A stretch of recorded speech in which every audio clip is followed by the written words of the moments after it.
ശംഖുമുഖത്തെ ആഭ്യന്തര വിമാനത്താവള ടെർമിനൽ പൊളിച്ച് അത്യാധുനിക സൗകര്യങ്ങളുടെ പുതിയ ടെർമിനൽ നിർമ്മിക്കാൻ പദ്ധതി തയ്യാറാക്കി അദാനി ഗ്രൂപ്പ്. 2070 വരെയുള്ള യാത്രക്കാരുടെ ആവശ്യങ്ങൾ കണക്കിലെടുത്താണ് വിമാനത്താവളം പുതുക്കി പണിയുക.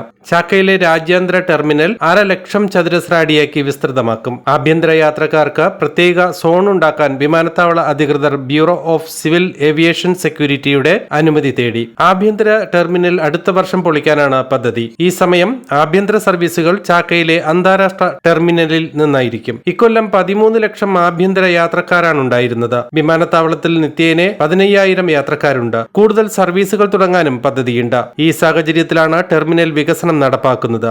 അന്താരാഷ്ട്ര വിമാനത്താവളത്തിന് മുൻവശത്തായി 5 നക്ഷത്ര ഹോട്ടൽ നിർമ്മിക്കാനും പദ്ധതിയുണ്ട്. അന്താരാഷ്ട്ര ടെർമിനലിന് മുൻവശത്തെ പാർക്കിംഗ് ടോയ്ലറ്റ് ഏരിയയിലാണ് ബഹുനിലകളിലായി 5 നക്ഷത്ര ഹോട്ടൽ വരുന്നത്. പ്രധാന വിമാനത്താവളങ്ങളിലെല്ലാം ഇത്തരം എയർപോർട്ട് ഹോട്ടലുകളുണ്ട്. 240 മുറികളുള്ള 660 പേർക്ക് ഭക്ഷണം കഴിക്കാൻ സൗകര്യമുള്ള ഹോട്ടലാണ് നിർമ്മിക്കുക. 628.70 ഏക്കർ ഭൂമിയിലാണ് വിമാനത്താവളം. സ്ഥലപരിമിതിയാണ് വിമാനത്താവള വികസനത്തിനുള്ള പ്രധാന തടസ്സം.